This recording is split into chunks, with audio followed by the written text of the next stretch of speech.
왔어요. 로앤리얼입니다. 제 이야기가 누군가에게 닿기를 바라며 조심스럽게 시작해 봅니다. 오늘 말씀드릴 내용은 단순한 팁이나 요령이 아닙니다. 진심으로 마음이 무너졌던 분들을 위한 회복의 이야기입니다. 혹시 이런 말씀을 들어보신 적 있으신가요? 넌 그거밖에 안 돼. 그걸 왜 그렇게밖에 못해? 요즘 너 좀 별로야. 그런 말을 들었을 때 말문이 막히고 아무 말도 못하게 됩니다. 그냥 아, 그런가 하고 넘기지만 마음속에선 자꾸 맴돌고 밤에 누워서도 그 말 하나가 떠나지 않습니다.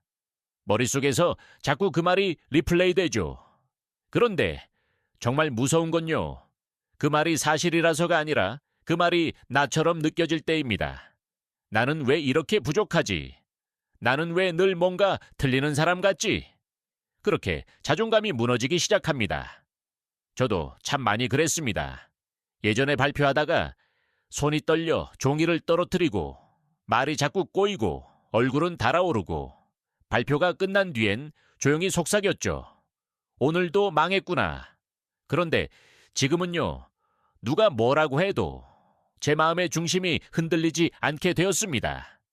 멋진 성격이 생겨서가 아닙니다. 저는 뇌를 아주 살짝 속이는 방법을 알게 된 것뿐입니다. 심리학적으로도 뇌과학적으로도 근거가 있는 제가 실제로 써본 5가지 회복법을 지금부터 나눠드리겠습니다. 첫째, 대화를 리모컨처럼 다루기입니다. 사람들과의 관계에서 자주 상처받는 분들 공통점이 있습니다. 상대의 반응을 내 감정으로 받아들인다는 점입니다. 말이 끊기면 내가 이상한가 하고 생각하고 상대 표정이 굳으면 내가 말 실수했나 하고 자책합니다. 저 역시 그랬습니다. 그런데 지금은요, 대화를 TV 채널 돌리듯 생각합니다. 이 대화가 잘 안 이어진다 싶으면 화제를 바꿔봅니다. 요즘 재밌게 보신 드라마 있으세요? 반응이 없으면 또 한 번 바꿉니다. 그럼 요즘은 어떤 취미 즐기세요? 그것도 반응이 없으면 또 한 번 살짝 바꿔봅니다. 계속 돌려보는 겁니다. 그건 실패가 아닙니다. 단지 이 주제는 안 맞았구나 정도로 생각하면 됩니다.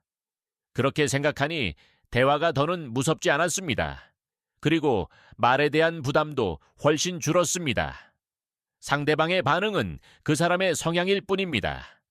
내 인격 전체를 평가하는 건 아니니까요. 여러분도 대화를 조금 더 가볍게 다뤄보세요. 주도권은 내 손에 있습니다. 안 맞으면 바꾸면 되는 겁니다. 말에 너무 긴장하지 마시고 리모컨 하나 들고 있다는 느낌으로 대화를 조율해보세요. 그 여유가 여러분의 마음을 지켜줄 수 있습니다. 둘째, 나는 어떤 사람이다. 10초 셀프 정의하기입니다. 자존감이 낮아질 때 우리가 가장 먼저 놓치게 되는 건 내 대한 정의입니다. 누군가가 한 말이 마치 진실처럼 느껴지고 나는 그냥 그런 사람인가 보다 하고 생각하게 되죠. 그렇게 아무 생각 없이 받아들이는 사이에 내 기준은 점점 흐려집니다. 그래서 저는 하루에 딱 10초만 거울을 보면서 말합니다.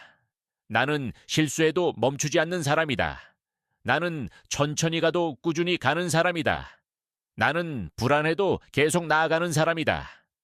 이런 문장이 멋져서가 아니라 우리의 뇌는 반복된 말을 사실로 착각하기 때문입니다.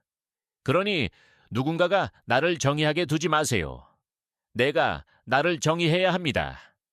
지금 이 영상을 보시면서 마음속으로라도 한 줄 적어보세요. 나는 어떤 사람이다. 말이 나를 만듭니다. 그 문장이 내 마음속에 새겨지면 누가 뭐라 해도 쉽게 흔들리지 않습니다. 외부의 평가보다 내 목소리를 먼저 들려주세요.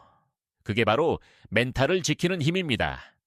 말보다 강한 말은 내가 나에게 해주는 말입니다. 오늘 단 10초만이라도 스스로에게 말해주세요. 민망하셔도 어색하셔도 괜찮습니다. 계속 하다 보면 정말 나처럼 느껴지게 될 겁니다. 진심입니다. 셋째, 몸이 먼저 일어나는 루틴 만들기입니다. 상처받는 말을 들었을 때 제일 먼저 멈추는 건 생각 같지만 실제로는 몸이 먼저 무너집니다. 어깨가 축 처지고 고개가 푹 숙여지고 자세가 작아지면 마음도 따라 작아집니다. 그래서 저는 반대로 시작합니다. 몸을 먼저 일으킵니다. 딱 90초만 걸어봅니다. 어깨를 펴고 손은 자연스럽게 턱을 약간 들고 걸어봅니다. 심리학에서는 이것을 파워 포즈라고 부릅니다. 단 2분만 이 자세를 유지해도 뇌는 이 사람 자신감 있네 하고 착각하게 됩니다. 그러면 스트레스를 유발하는 호르몬은 줄고 자신감을 돋는 호르몬은 올라갑니다. 말로 스스로를 설득하기 어려운 날에는 몸이 먼저 나를 끌어올릴 수 있습니다. 마음이 안 움직일수록 몸부터 일으켜 보세요. 그 한 걸음이 회복의 시작이 될 수 있습니다. 넷째, 일부러 웃긴 상황 상상하기입니다. 먼저 한 가지 장면을 상상해 볼게요. 중요한 발표를 앞두고 있었습니다. 발표 전에 커피를 마시다가 셔츠에 쏟고 말았죠. 얼룩이 선명한데 갈아입을 시간은 없었습니다. 그 상태로 발표장에 들어섰고 앞줄에 앉은 분들이 조용히 셔츠를 쳐다보고 있었죠. 저는 이렇게 말했습니다. 오늘은 열정이 좀 넘쳤습니다. 발표 시작하겠습니다. 허탈하지만 웃음이 나오는 장면이죠. 저는 이 장면을 실제로 머릿속에 그려봤습니다. 그러자 마음이 조금 풀렸고 떨림도 가라앉더라고요. 그 이후로 저는 발표 전마다 일부러 상상합니다. 마이크 대신 바나나를 들고 있는 저 자신, 프린터가 고장난지 모르고 빈 종이를 들고 온 장면, 말이 꼬여서 무르르르 하고 버벅이는 장면. 진짜 웃긴 상상들이죠. 그런데 우리 뇌는 그런 장면도 진지하게 받아들입니다. 이건 위험한 상황이 아닌가 봐 하고 착각하게 되죠. 웃는 순간 뇌 속의 불안 센터가 잠시 멈춥니다. 웃음은 뇌를 속이는 아주 효과적인 방법입니다. 여러분도 누군가의 말에 마음이 흔들릴 때 그 상황을 일부러 조금 웃기게 상상해 보세요. 친구들 앞에서 커피를 엎지른 내 모습, 친구와 말하다가 말이 꼬인 내 모습, 그 장면들을 그냥 하나의 코미디로 바꿔보는 겁니다. 유쾌함은 긴장을 녹입니다. 마음은 무거워도 상상은 가볍게 할 수 있어요. 그것이 회복의 시작입니다. 실제로 해보시면 효과를 느끼실 수 있을 겁니다. 그리고 꽤 재미있습니다. 마지막은 감정은 기록 말고 발산하라입니다. 이번에 나누고 싶은 이야기는 조금 더 솔직한 내용입니다. 어떤 말은 정말 아픕니다. 아무리 별일 아니야 라고 해도 마음에서 사라지지 않습니다. 그래서 우리는 보통 참습니다. 그냥 넘기자. 그 사람이 실수한 거겠지. 그런데 그 감정은 저절로 사라지지 않습니다. 마음속에 쌓이고 곪고 결국 안에서 터져버립니다. 그래서 저는 참는 연습 대신 흘려보내는 연습을 하기 시작했습니다. 혼자 있을 때 속상한 말을 소리내어 말해보기도 하고요. 종이에 감정을 적었다가 그대로 찢어버리기도 합니다. 또는 녹음기에 털어놓고 저장하지 않고 지워버리기도 합니다. 중요한 건 그 감정을 밖으로 꺼내는 겁니다. 그래야 그 감정이 더 이상 나를 무너뜨리지 못합니다.